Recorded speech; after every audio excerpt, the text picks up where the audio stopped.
If you ever thought a meat-free lifestyle was for you, well, a new study has found some plant-based products are nutritionally better than some meat options.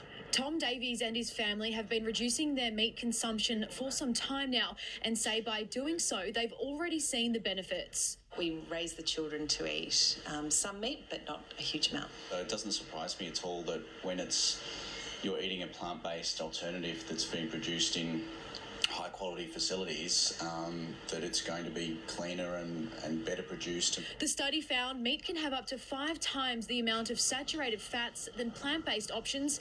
They have more dietary fibre and less salt.